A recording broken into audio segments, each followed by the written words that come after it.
Well, Stan, you and I had an opportunity to catch up with our next guest about midway through the season, and what struck me was the joy that he was experiencing being a Baltimore Oriole. And with that in mind, it's sad to say he's no longer a Baltimore Oriole. He's now back, and he's the enemy. He's the enemy. Well, I don't know. We don't have to. Do the Orioles play the Cardinals this year? I got to think about that for a second. They definitely do. They do. You're right. 100% they do. He is former Oriole, now St. Louis Cardinals starting pitcher Kyle Gibson, and he is with us here on GCR. Kyle, it's Glenn and Stan in Baltimore. It's so good to catch up with you, man. Thank you for taking a couple of minutes for us this morning. Hey, good morning, guys. Thanks for having me on. I appreciate it, and thank you for the kind words. Baltimore is a fun place, and it'll be great to catch up with you guys this morning. Yeah, Kyle, what we said, I remember Stan and I, after we talked to you that morning over the summer, talking about how much it struck us, what this season had been meaning to you, like how everything you had done in your career, the way that you talked about it, what it was like to be around those guys. Can you describe for everyone what it's one season, it's a blip on the radar for Kyle Gibson, but what it meant to you to be a part of this Orioles team? Baltimore, I feel like I've had the chance to say this a lot, but Baltimore and Camden Yards was just somewhere that I always enjoyed playing as a road player. And knowing how passionate the fan base is when that team is really good, and the support they get, even in years when, maybe they're having a down year, was just something that looked like a lot of fun to be a part of. So it was just a spot that I really wanted to be. And then, the group of people that I was with, the players and coaches, they just made it, really enjoyable. And I think it's easy in today's culture and today's age to be, elsewhere while you're in one place. Mentally you're somewhere else. Mentally you want to be somewhere else. Maybe, you're unhappy with your job and you think somewhere else is going to be more fun. Well, I'm a believer that wherever I am is where I'm supposed to be. And, sometimes that's in a great spot and sometimes it's not. Sometimes it's playing well and sometimes it's not. And, but if you're not present where you're at, I don't think you're getting the most out of your situation. And, thankfully we had a really fun group to be around. And in those cases and in those times, I try to maximize having fun and trying to maximize the situation I'm in. And that was a fun group to do that with. Kyle, now from the outside looking in, can you define, because it's something that Stan and I talked about a lot this year, why was it so, why was the culture the way? I know it's always more fun to win. Like, I understand that, there's always going to be a better attitude around a winning team than there is around a team that's not winning. But this seemed to be something even more unique and even more special. Can you define why this group had such a unique culture in Baltimore? Yeah, I mean, obviously winning is fun, right? But I've also been on teams that haven't won and we've had fun, and I've been on teams that have won and you just feel like you're not having as much fun as you should have. I mean, it's not that always fixes everything. So I think culture is important. How you show up to the park, if there's accountability, if there's and I know this sounds silly, but if there's a work atmosphere that's being created to have fun, created to, give you the chance to be the best player you can be. Once again, we probably, everybody listening has probably been in a work environment that they necessarily didn't think it was, great in cultivating, joy, cultivating happiness. I mean, that's part of life, right? Glenn and I are in one of those right now. Yeah, it's terrible. It's a miserable every day. I'm kidding. So you guys know exactly what I'm talking about. No, I mean, but then you can have an atmosphere where that when you show up and work hard, the guy next to you or the girl next to you is working hard, and you're working for the same objective, and you're going in the same direction. And not all those days are going to be great, but when you're pushing in the same direction, you got somebody next to you who's working hard and can pick you up when you need it. Kyle, I'm just curious. Was there ever any discussion with the Orioles about staying, or was it kind of made clear to you in some way, shape, or form that, hey, I got to move on and I'll do something pretty quick? Well, I think I want to be careful with how I say it, because I think just because you just because we didn't hear from the Orioles, I don't think is something that means, they didn't want me around. Mm-hmm. And I definitely don't want that to sound like I didn't feel appreciated, because it wasn't long after the season that I heard from, a lot of leadership in the Orioles, calling me, and they were just appreciative of the season we had, and, thanking me for what I brought to the table. And that meant a lot.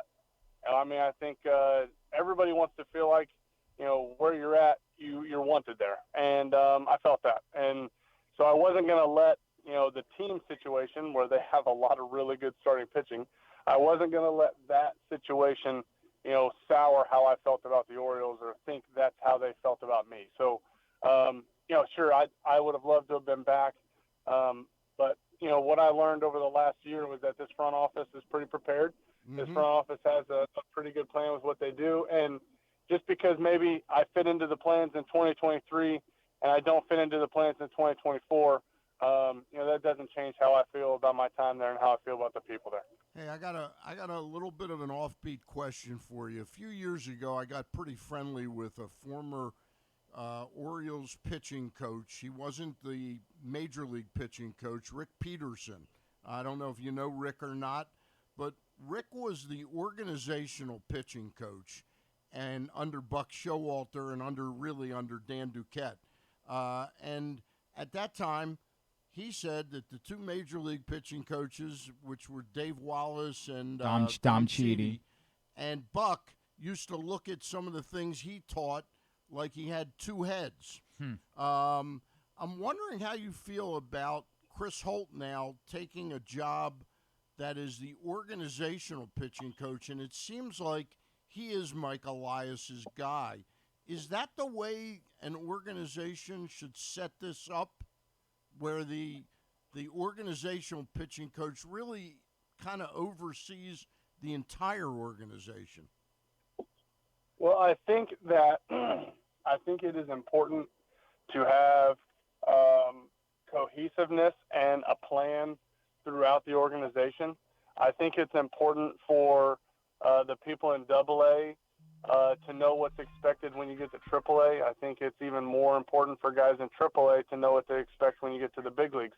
And I think the position, this is really the first time that I know much about Holt's position, so it's a little new for me. But knowing that he's there and knowing his past, I think it's going to be really helpful, because you really need guys being called up, whether they're pitchers or hitters, to be really prepared for the situation they're about ready to go in.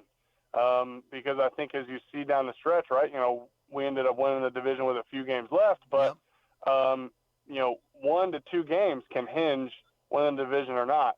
And you want those guys to be prepared. So I believe that if you have someone who can help, maybe bridge a gap between a big league coaching staff and a AAA coaching staff that might not know each other, might not talk a whole lot all the time, I think that can be really helpful. And if an organization has a pitching philosophy that they believe in, and that they have someone who can teach from the bottom up and not kind of put all of that communication and put all of that cohesiveness on the big league staff only, then I think it can be a big benefit. Because it's really been interesting to me to watch who they ended up hiring. They ended up hiring a guy who's quite Drew French, who's quite familiar and actually worked under Holt and Elias in Houston. So it seems like he understands he's not the pitching coach of the organization. He is merely going to play out Chris Holt's vision, I guess I would say. It's interesting.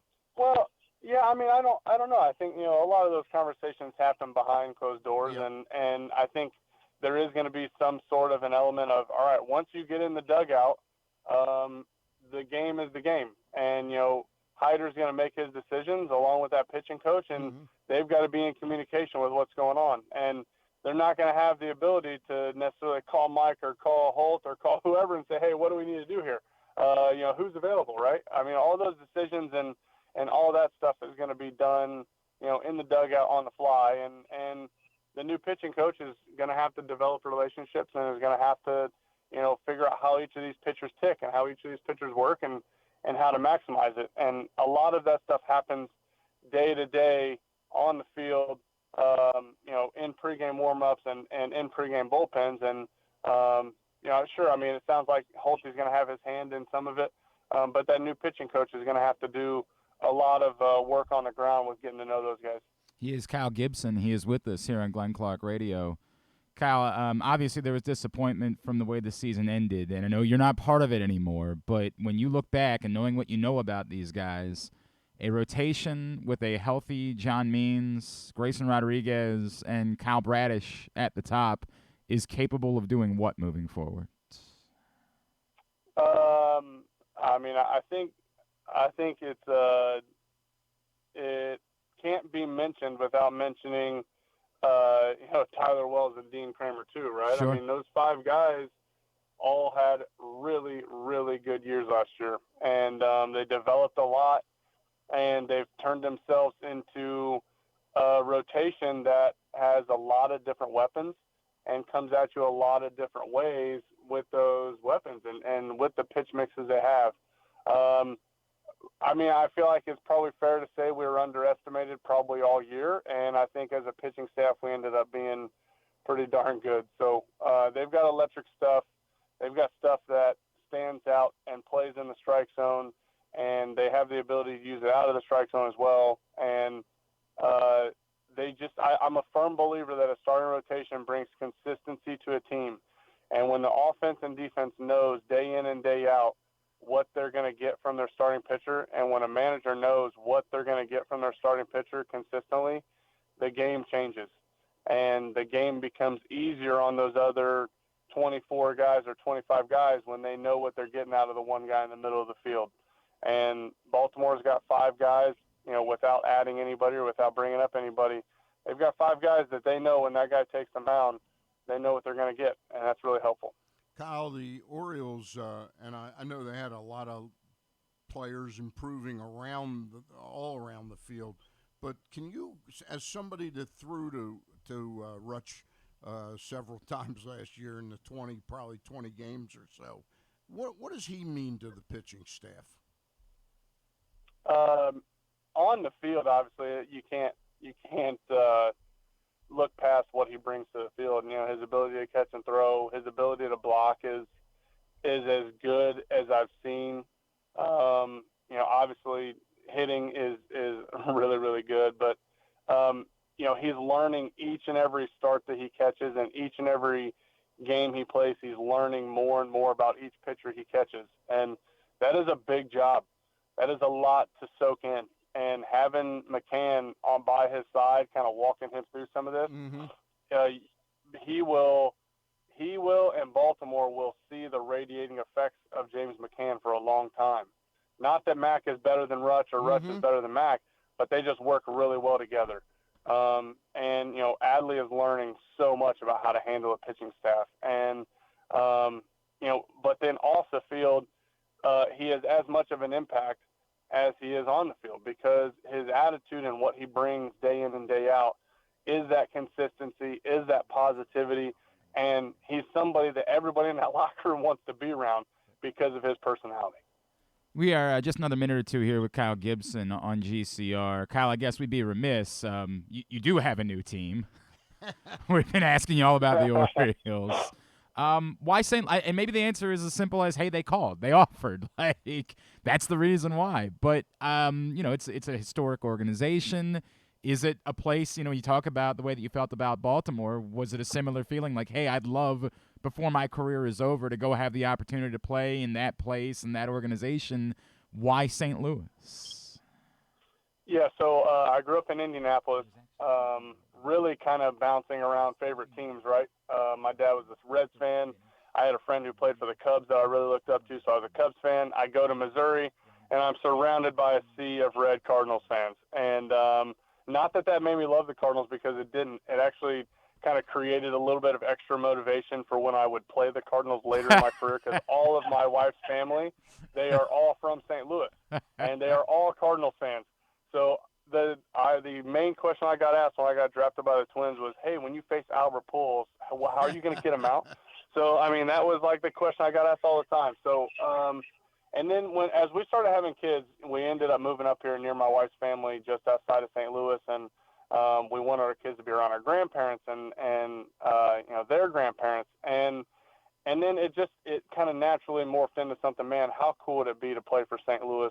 Not only live at home, but, be here and play for the team that, one a lot of my friends back in Indiana rooted for, but then, my wife's family roots for. And it's something that we have tried to make happen for the last 4 or 5 years, and the organization just wasn't at a spot to do it, right? Like, just like the Orioles this year, not bringing me back, the Cardinals just weren't at a spot to bring me in. And, when they called us off season and, we started having conversations, it was clear that, there was mutual interest, and there were other teams involved, but, I think the draw of being home, now 36, 4 kids who are involved in a lot, the draw of being home and also being in an organization as storied and as competitive and with a passionate fan base like St. Louis, I'm just really thankful that now is the time that it kind of came to fruition, and it's making sense to be here.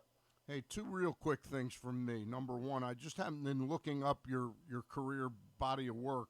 I saw that everywhere else you pitched, you wore number 44. And in Baltimore, you wore 48. And I couldn't think of somebody that was wearing 44 for the Orioles last year. Why 48 last year? So 44 was my original college number back in Missouri, and everywhere I went, Okay. I was able to get it. And when I talked to Freddie Tyler and Mike Elias and people in the organization, 44 had been memorialized for a pitching coach that had passed away, I believe. Elrod In Hendricks. the early Yep. 2000s. Yes. Shame on me. So, Shame on me. Okay. Yeah. So he had passed away, and they haven't retired it. Yeah, I but understand. it's been memorialized in his honor. So nobody's worn it since, and it doesn't sound like anybody will. Hey, last thing for you, and I just want to editorialize. You don't know me that well because I don't go in the locker room that often, but I talked to you about 3 or 4 times, and every time I talked to you, I walked away saying, man, that is a good guy and a smart guy, one of the smarter guys I I've appreciate talked that. to. But my last question is, I know how important community stuff is for Big you. league impact, man. Yeah. Do you already know what you're going to kind of do out there in St. Louis? How quickly does your mind turn on giving back to the community? Yeah, because it's the community we live in, it turns pretty quick. Yeah. And because Big League Impact, originated with Wayne right here in St. Louis, Mm-hmm. there's a really good foundation and a really good, a group of people that are really excited to do things already. He's got a lot of teammates that have jumped in, and I'll try to take that baton as much as I can from someone like Adam. But it turns pretty quick. We didn't host the event this year, but we normally host an event here in our hometown. That's a sporting clay shoot to benefit local food banks. But with the postseason and stuff, we didn't end up doing that. But we really like finding ways to get involved, and this is a community that we've lived in now for 6 years, and we've done our best here for this time to dive in and be involved and help, and to get to meet so many fans and so many people here in St. Louis that have already experienced Big League Impact. We're really excited about that, and I'm excited to see what happens in Baltimore too, because I think there's a group of 3 or 4 people that still want to do some community work there with Big League Impact, and hopefully that keeps going. But being in St. Louis and being able to spend more time in the community and have an impact here while we play here is going to be a lot of fun. BigLeagueImpact.org is the website, and as appreciative as Orioles fans were of 15 wins, I can tell you what you did immediately stepping up in this community meant even more. Yeah. Kyle Gibson, happy for you and for your family. Appreciate the thrills that you gave our city during the one season you spent here, and thank you so much for spending some time with us this morning. Yeah, thank you guys. Appreciate it. Have fun watching this team for the next few years. I'll be watching from afar, but you guys enjoy it. It should be fun.